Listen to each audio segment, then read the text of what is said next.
Hello everybody, and it's been a long time I know, but welcome to episode 1 of TubeMix's album reviews ReCut, and today is Bob the Builder's 2008 album Nevermind the Breeze Blocks. It was quite a gap because the last album was released in 2001. It spans 2 number 1 singles, Can We Fix It? And his cover of Lou Bega's / Perez Prado's Mambo number 5. And in this album, as you'll hear, there's there's a few originals, but mostly they are covers based on so many fantastic pop tunes which you will know and love. And actually, most of them, they are very faithful to the arrangements. And it's thanks to Herman's Hermits, Keith Hopwood, who is no stranger to, music and children's television, having been one of Cosgrove Hall's main composers, because with Malcolm Rowe he scored the stop motion series The Wind in the Willows. And so, yes, as you can see, he's, the perfect choice, isn't he? If you want children's television character and someone in pop music, you've got your man. And Keith does an absolute great job here. And, yes, I mean, I would love to sit down with him because I love 60s music, but also I grew up with Bob the Builder as well, so I'd feel we'd have very interesting conversations. Right, if you're ready, only one thing to do, and run the titles.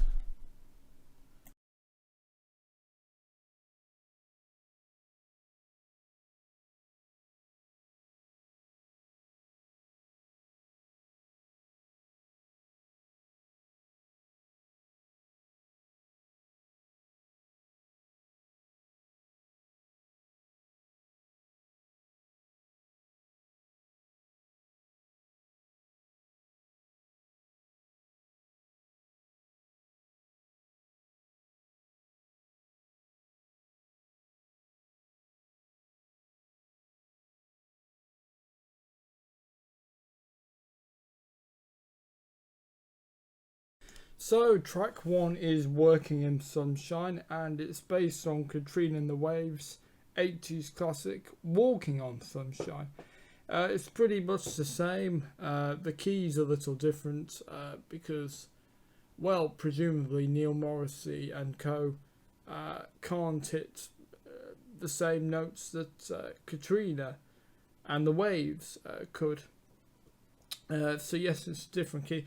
Apart from that, though, it's pretty much replica in terms of the guitar sounds the same, and the drums the same. It's pretty much a very faithful recreation of the original track. Keith Hopwood has adapted the lyrics, so they've changed the lyrics obviously to fit with Bob and his job as a builder, as you could imagine. And the track and some of the tracks on the album feature Snake Davis. If you don't know who Snake is, and brilliant name by the way, he is the guy who performs the saxophone solo on Take That's a Million Love Songs. So yes, a very interesting person to be brought on this album, but I think it's really good because they've got some big musicians. And they're treating it pretty much like a proper, as if it was any other piece of music. They're not treating it as kids' music. They're actually, by bringing proper musicians, that tells me that they really do care greatly, and they've put a lot of thought into this, and that's really fantastic, really. And of course, Neil Morrissey must be delighted as well, because I've read he really is a music fan. I mean, it's not surprising because one of his big roles, of course, prior to Bob the Builder. If you were a fan of Simon Knives' Men Behaving Badly, Neil Morrissey starred as Tony, and Tony worked at a record shop. So yes, it's kind of full circle, really, to think that Neil Morrissey, as Bob the Builder, scored 2 consecutive UK number ones, and yes, recorded 2 albums as the character. And yes, it's probably my favourite track. Now I'm just trying to think, did I know Walking on Sunshine, the original, when listening to the track originally when it came out? I can't remember. I have been a listener, as I've said on the channel, to BBC Radio 2 for many years, and it's a Radio 2 favourite. Katrina and the Waves, particularly. Also, you might know them for their song Love Shine a Light. The last time the UK won the Eurovision Song Contest in 1997, and Katrina herself actually presented, not for very long, but decided to have a crack at DJing on Radio 2, because she presented the Midnight Show, which the late Janice Long took over not long afterwards. But anyway, back to this song. Yes, it's a really, really good track. Obviously, like Walking on Sunshine, it has a really good summery feel to it, and yeah, it's just a really, really great track. Right, and let's move on to the next one, I think.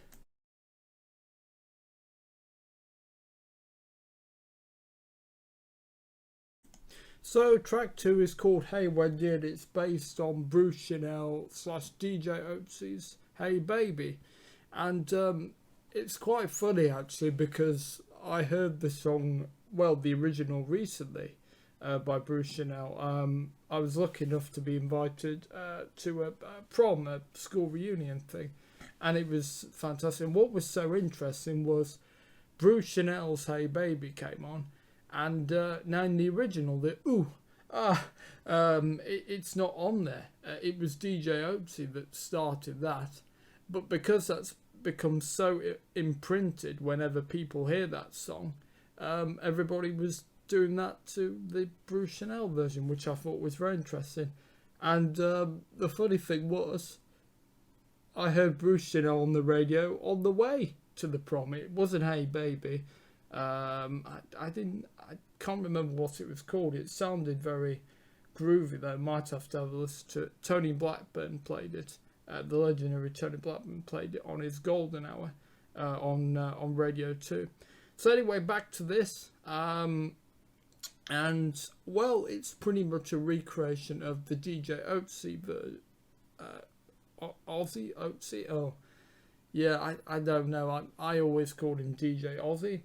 But when he's been played on the radio, it's DJ Otzi. So, yeah, I don't really know that one, on that one.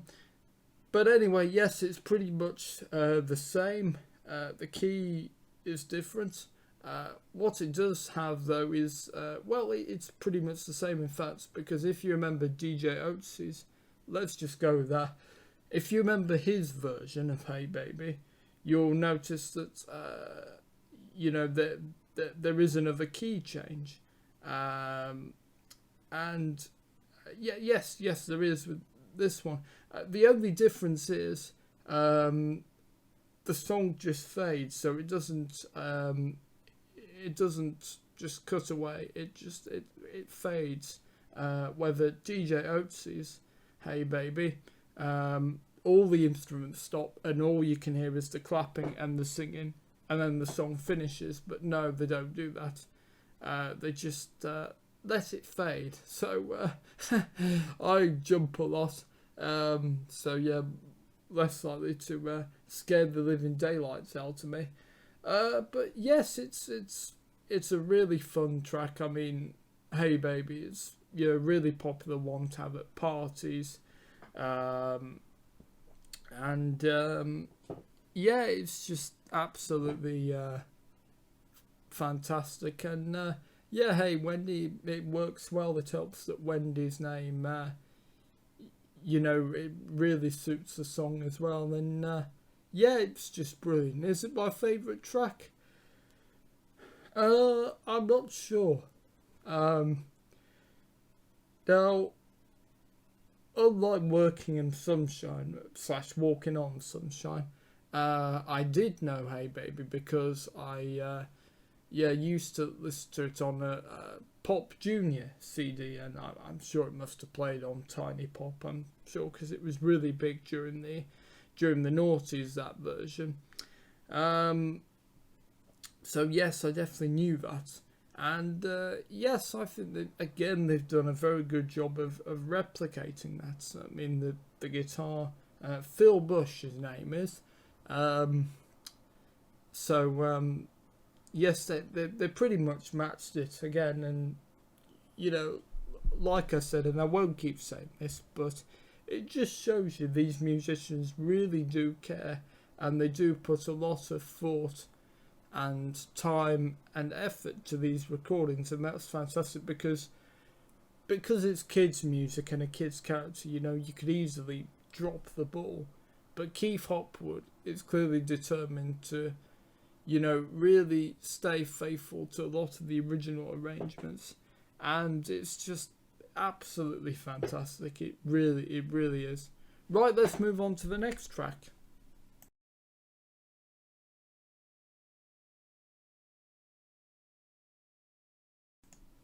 So track 3 is Big Fish Little Fish, and well, this is a cover, but it's not a cover of a well-known song really. Well, it was big at the holiday parks like Butlins, and it was offered to Bob the Builder to record it. Nick Martin, that's it. I'd forgotten his name, and yes, they asked if they could record it, and so they did. And you would think with you know, if you've heard this song, it would be a big hit because, you know, there's a great tradition of party songs with moves and routines. You think steps 5, 6, 7, 8. Redneck's Cotton Eye Joe, although, well, that doesn't really have moves in the lyrics, but it's sort of got that same feel to it. And in fact, it's very similar to those two, actually. So you could do a line dance to it. But no, unlike Mambo Number 5 and Can We Fix It, it only got to 81 in the charts. Yeah, that's pretty much a failure. But never mind, it's still a really good song, and I think if you're gonna have a party, it's a really good one to do because it's very simple. You know, big fish, little fish, cardboard box, really. Yeah, it's a really great song. I remember it at the time. Well, it was a bit of shock really because it was a long time ago. You know, quite a long time ago since Mambo Number 5 and Can We Fix It had come out. So yeah, it was quite a shock. You know, why now? But yeah, I loved the album then, and I love the album now. And yes, it's a really good song, I think, and I play it a lot because I just think it's just, I don't usually like dance music. The dance music, well, I suppose, really towards the more disco end of the spectrum. But because it's Bob the Builder, and because it's nostalgic to me, then, and I liked watching him on TV, then he's definitely going to, you know, let me off for that. So I'm going to let him off for that. And yes, I mean the video is brilliant as well. yes, I remember seeing it on the series. Put your teeth back in, Will. The CBeebies website, which was, well, it was a bit weird because I thought, well, oh, hang on. So is this a song from a new episode of Bob the Builder? Because I thought, well, if it's on the CBeebies website, that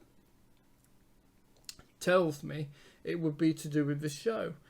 No, very much not the case. No, they did a video for it, and no, it was for this album, no episode of Bob the Builder.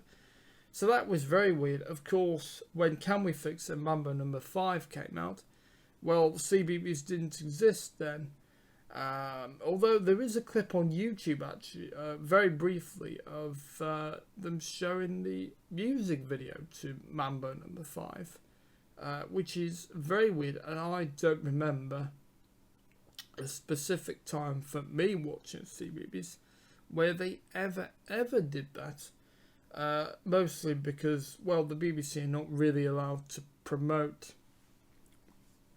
things as such, even though it was on the BBC Music record label. Well, not this album, it's Universal Music, but the first album was. And even the Tweenies, you know, hitting the charts.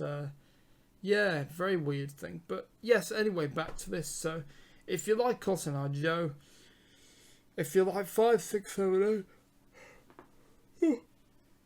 Excuse me. Sorry. And if you like your other dance music, you will like this track. Right. Let's move on.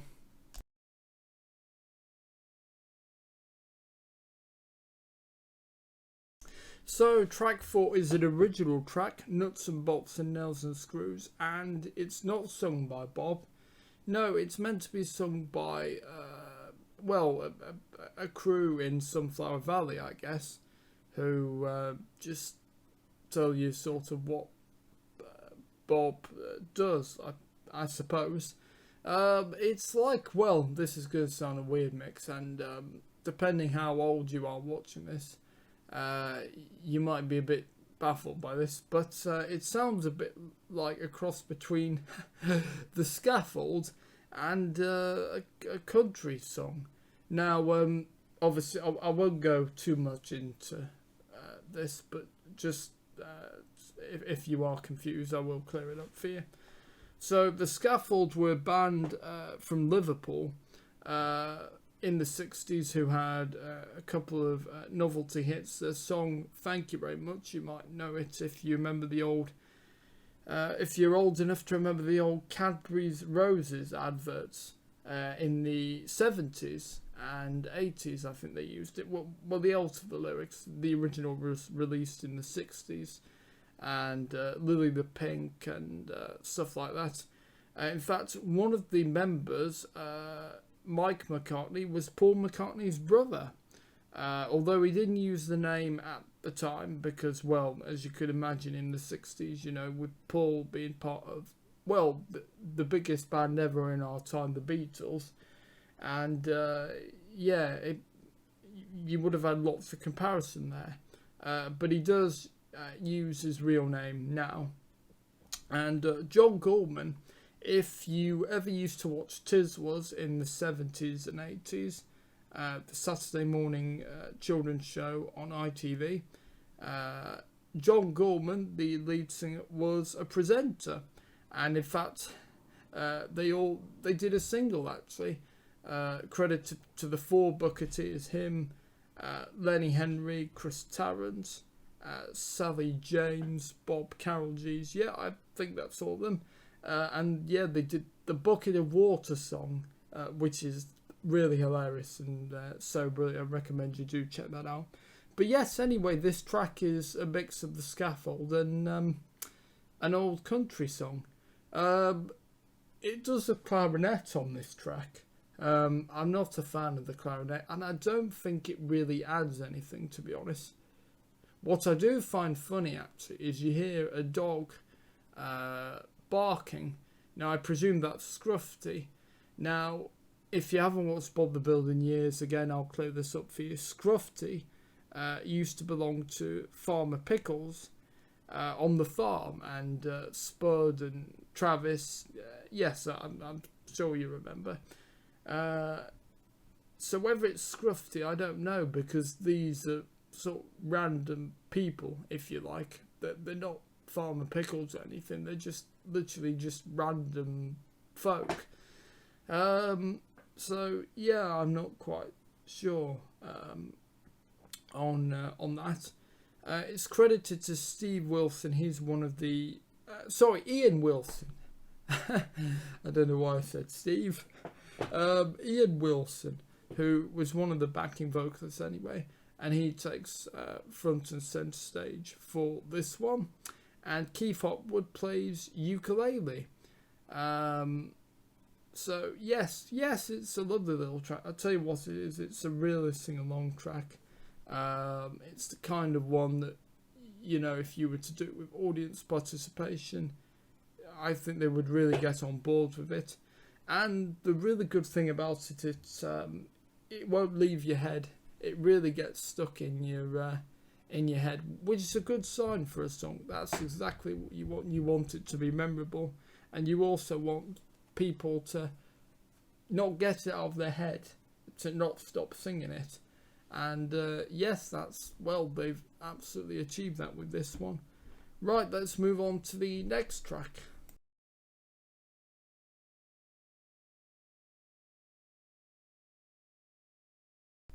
So track 5 is called Down on the Farm, and it's sung by Farmer Pickles, Neil Morrissey, and Spud Rob Ragshaw, who also does the voice of Travis as well. So it's set on the farm, basically, back in, I think it's Bobsville, yeah, where Bob the Builder was originally set, and then of course Bob moved to Sunflower Valley in the original series, as you remember, if you did watch it. Well, this record, it's quite like the Wurzels, actually. Yeah, it's definitely got a really Wurzel feel. Again, I'll just say this very briefly. The Wurzels were sort of, well, a country novelty band. They are best known for, if you know Brand New Key by Melanie. It sounds like a bingo call, doesn't it? They changed it to I've Got a Brand New Combine Harvester.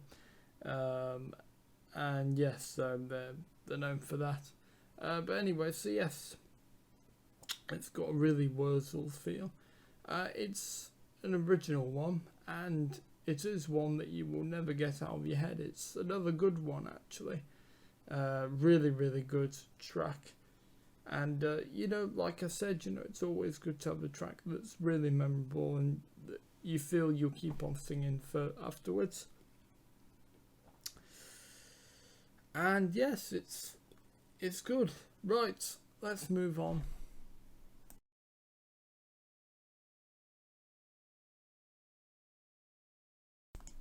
So track 6 is called Halfway Down the Hill, and if you've not figured, it's based on Halfway Down the Stairs. It was a poem by A.A. Milne.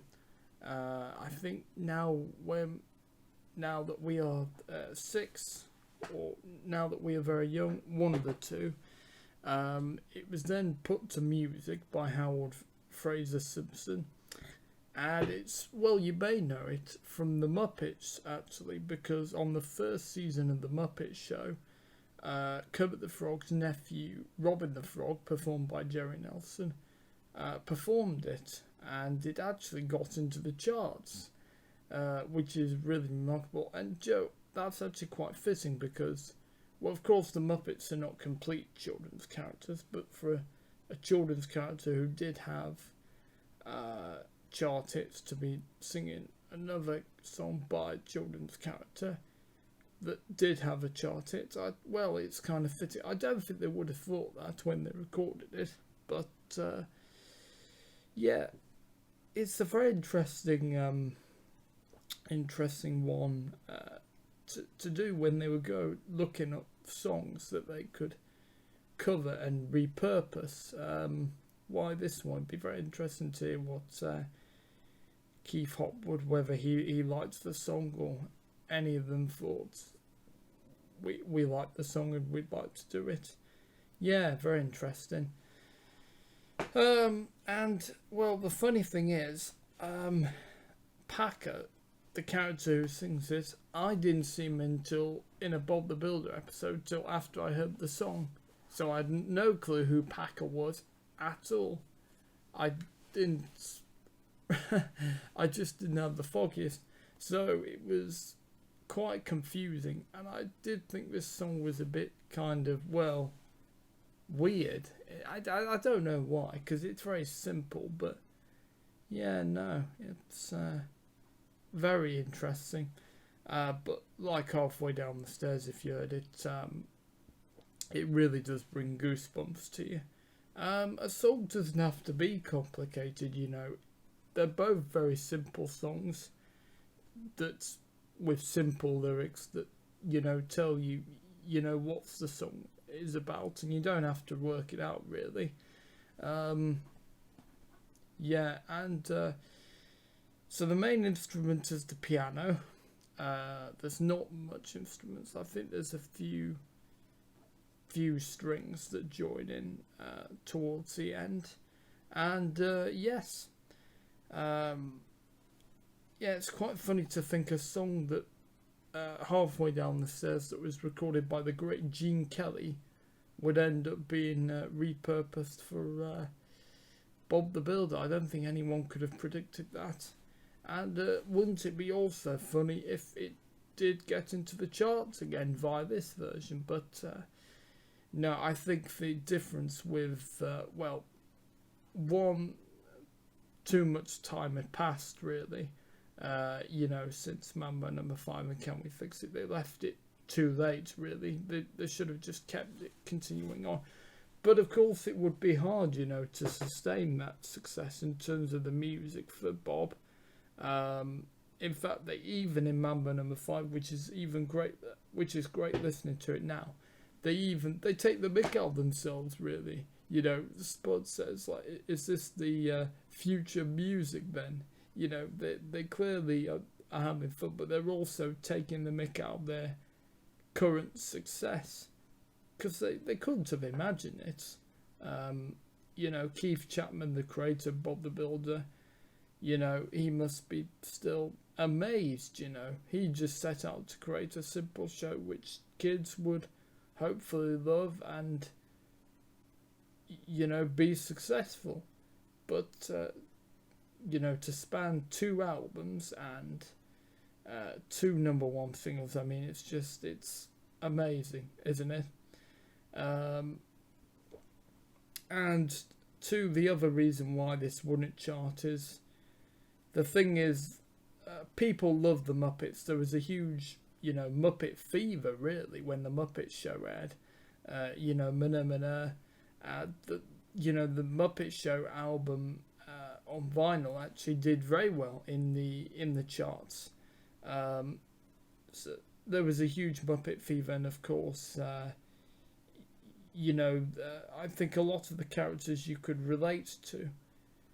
For Bob the Builder, because it's a kids show, even though, because the Muppet Show, and people forget this, you know, it wasn't meant kids show really, and the Muppets are not meant to be for kids, apart from the characters in Sesame Street.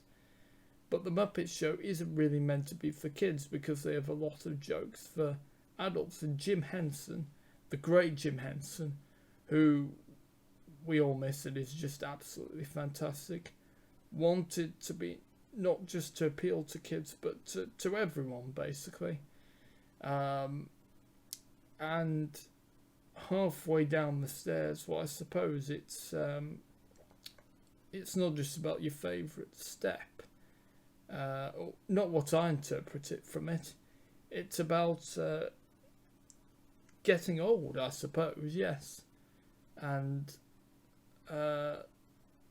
looking back on what you've done, I suppose. That's just what I get from it. Halfway down the hill, it doesn't have the same effect, and it's, well, watered down, because obviously, you know, a step you go to sit down to think.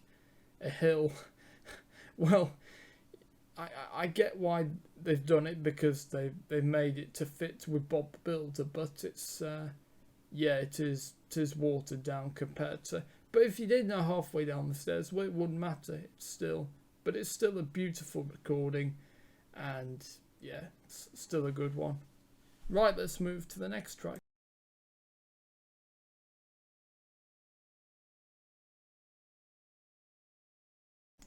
The next track is called Picking Up the Pieces. As you can imagine, very appropriate title.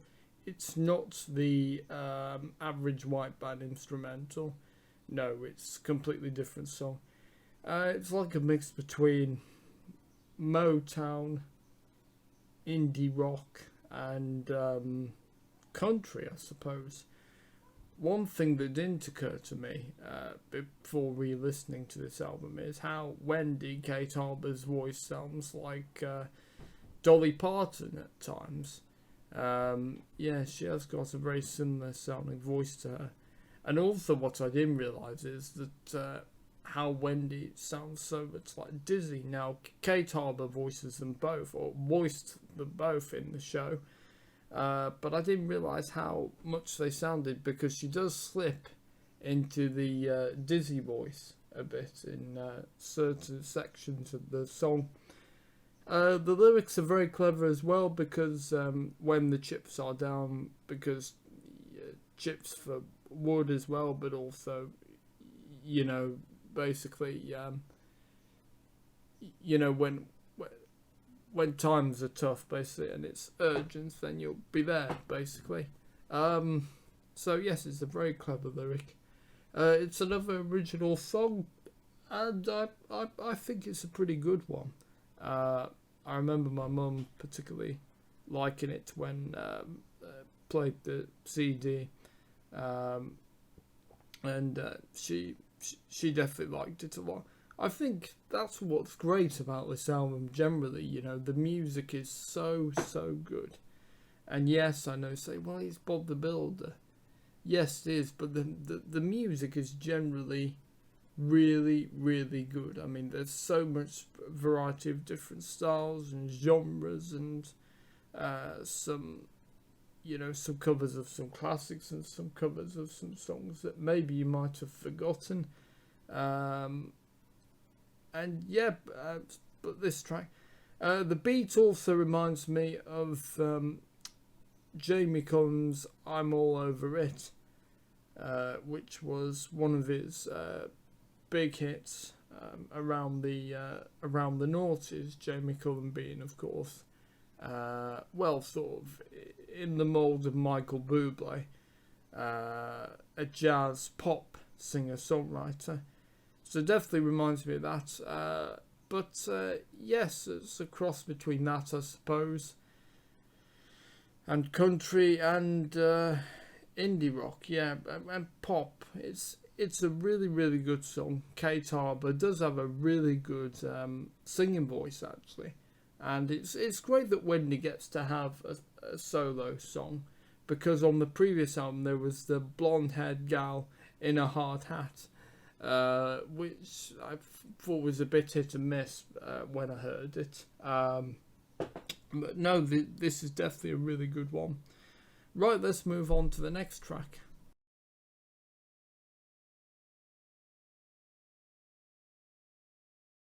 Now, the next track is called Bend It, Shape It, and it's probably the most clever of all the reimaginings, because it's based on Bend Me, Shape Me. So it already had bend and shape already in the title, and of course, you know, with building materials and stuff, it worked quite well. And also, I imagine this would be a song that Keith Hopwood, who, as we know, produced this album and adapted the lyrics for most of these songs to change them, will have known this song, because it was a big 60s hit, the original Bend Me, Shape Me. Andy Fairweather's band Amen Corner, they had a hit with it here, and over in America. Well, I think actually did not too bad over here actually. They were called the American Breed, with their version, for which this version is based on that arrangement, the American Breed one.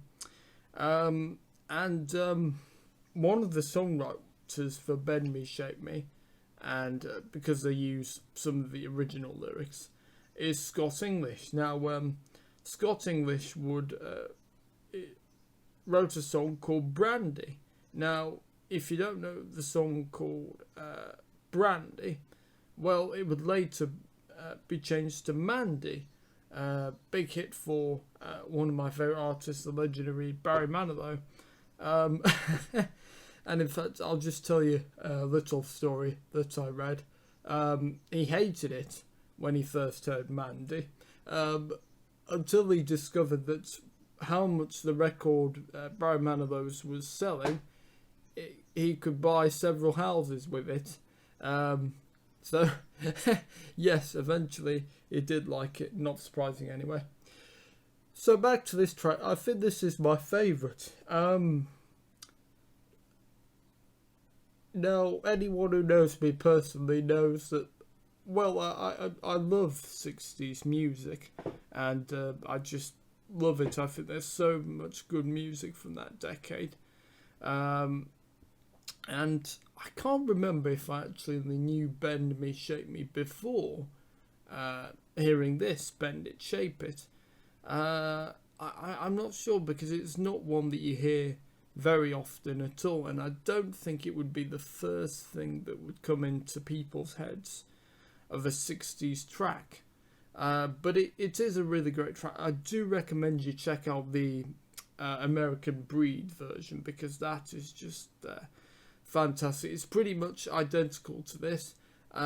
One thing that this has that the American Breed, that this version doesn't have, that the American Breed has, is a really nice build up. We're pretty much straight into the song, which is a shame, because you know, in the American Breed one, you get the drums and then you get the horns going, and yeah, it's just really fantastic, and that for me is one of the best bits of the song. Unfortunately, we don't get that on this version. It's a shame, really, because some of these arrangements, you know, are pretty much close to you know, the version that I've talked about, and I know I've said this. So it is kind of a shame when they, you know, they come so close to doing it, and then, you know, not add, you know, things like that. But nevertheless, it is a really good track, and I think it's thanks to this track actually that you know, inspired me to go looking for Bend Me, Shape Me on YouTube. In fact, I think this album is important to me because some of these tracks I'd either forgotten about as in the originals or rediscovered them, and it's really thanks to this album. So in fact, that covers off a lot, and well, a lot of people do.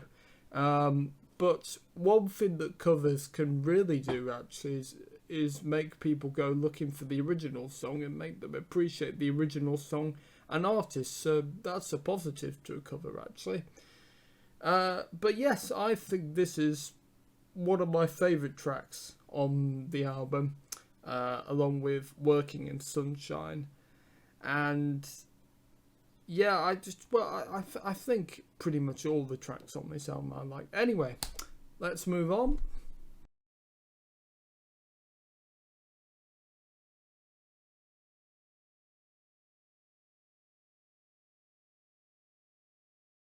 So the next track is This the Way to Sunflower Valley? As you can guess, it's based on Tony Christie's classic Is This the Way to Amarillo?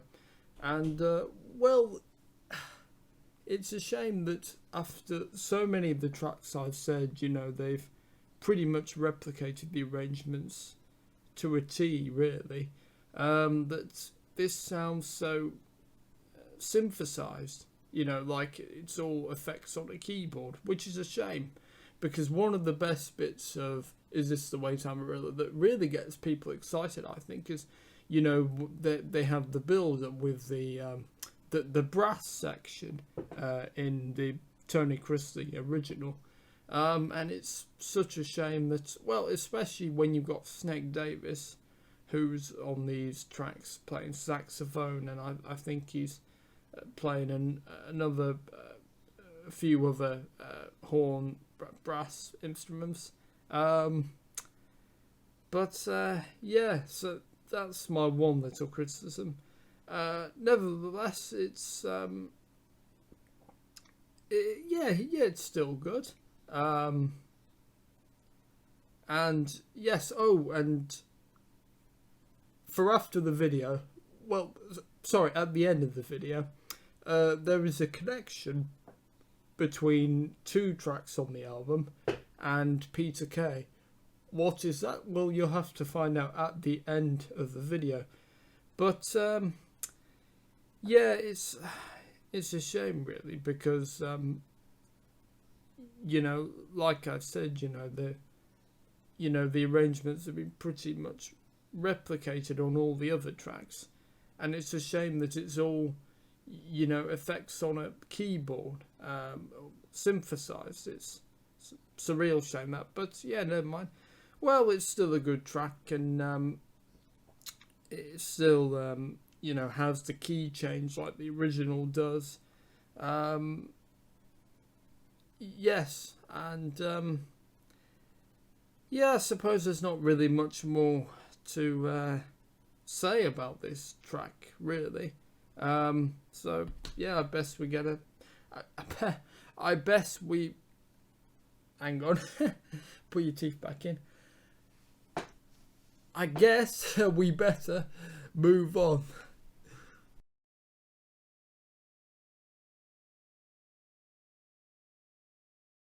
So the next track is called Digging. No G. Sorry. It Up. It's sort of a mix between indie pop, folk, Britpop. Well, I suppose it's the same as indie pop. It's a bit Oasis-y, I think. Reminds me of certainly a song that could have been on the Feelings first album.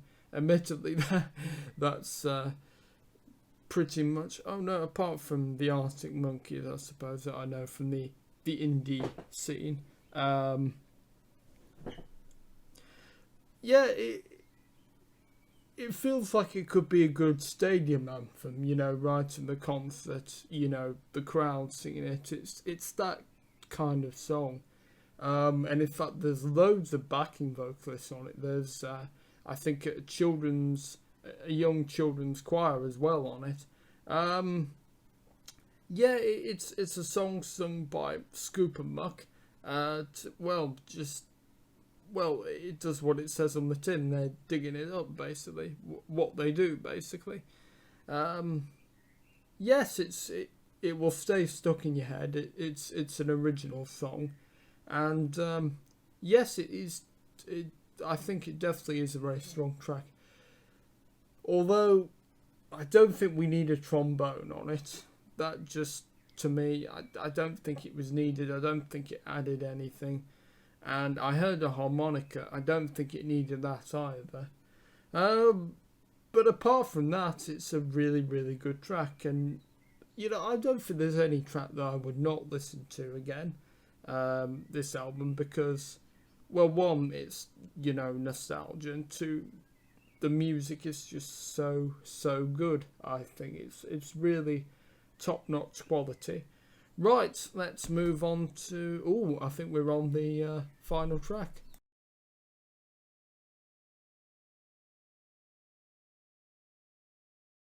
Sorry, I got it wrong. It wasn't the last track. The next track, is I'm Gonna Be 500 Miles. And, well, it's a cover on the Proclaimers song of the same name. With a few altered lyrics, obviously, to fit with Bob the Builder. And it's pretty much the same arrangement in this one. They haven't messed around with it in terms of arrangement, really, at all. The only difference is the key is different to the Proclaimers version, but Presumably Neil Morrissey can't really hit that key really. Yes, it's it's just a great song. And funnily enough, I was mentioning my prom.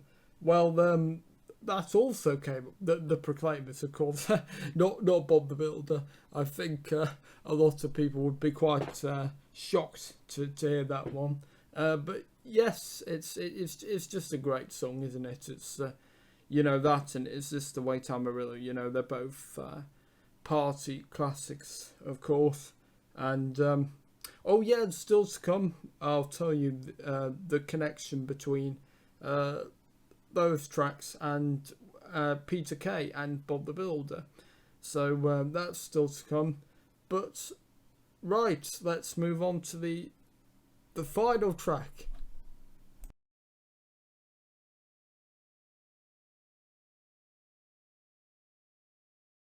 So the final track I'm going to review is No Hat, No Boots, No Job. It sounds like a protest song, doesn't it? Well, in fact, if they change some of the lyrics, I think it could be a protest song. And the way they shout "No hat, no boots, no job," it reminds me of you could imagine if you've ever seen the video to Ray Parker Jr.'s Ghostbusters, you'll know that they have various famous stars of the time lip syncing or saying, shouting "Ghostbusters." So yeah, this is the kind of thing that I could imagine, working very well, or people, with no hat, no boots, no job on T-shirts and stuff. Yes, it's a really good track. This very 80s sounding, the synth, at the beginning and that you hear throughout the song. Yeah, definitely very 80s sounding.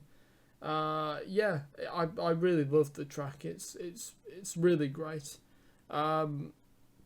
And of course, it's not a protest song. It's about just basically, being safe, really. But yeah, it's still a really, really good song. It's an original song, so it close with an original song. Well, actually, it's not the final song of the album. The final song of the album is "Can We Fix It?", the Bob the Builder theme tune. Not the single version, though, that was released as his first number one in 2000.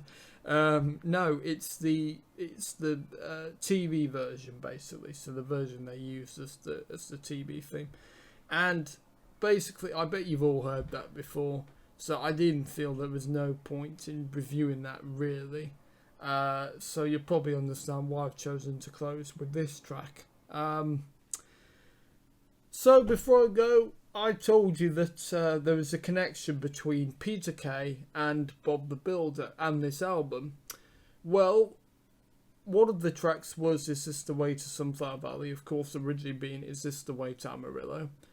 Well, Peter Kay lip synced to that for Comic Relief 2005. And another of the tracks is I'm Gonna Be 500 Miles, which Peter Kay did for Comic Relief 2007. Now, in the video to I'm Gonna Be 500 Miles, the Peter Kay and Matt Lucas's Andy Pipkin and Brian Potter, both from Phoenix Nights and Little Britain respectively, Bob can be seen there in his as someone in a costume, basically, singing along to the song.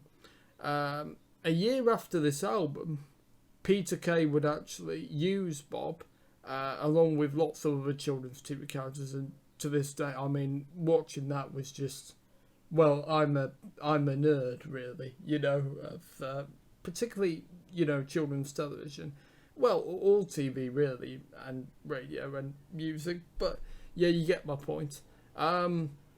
So yes, I thought that was a nice connection, really. That some songs that Peter Kay did, and then of course later using Bob for his medley for his Children in Need All-Star Animated Band, as he called it. So yeah, I just think that's gone really nice. Gone really nice and full circle. Well, thank you for joining me. Yes, I know it's been a while, but yeah, this has been the first episode of my ReCut album reviews. I aim to have the next one posted the next Saturday after this one, if this one gets posted on this Saturday. I hope that's not too confusing. It doesn't take too much to confuse myself. Anyway, I'm really looking forward to doing the next one. But thank you for watching. If you've liked what you've seen, remember to like, share, comment and subscribe to the TubeMix's channel. And I'll see you next time. Cheers folks. Bye bye.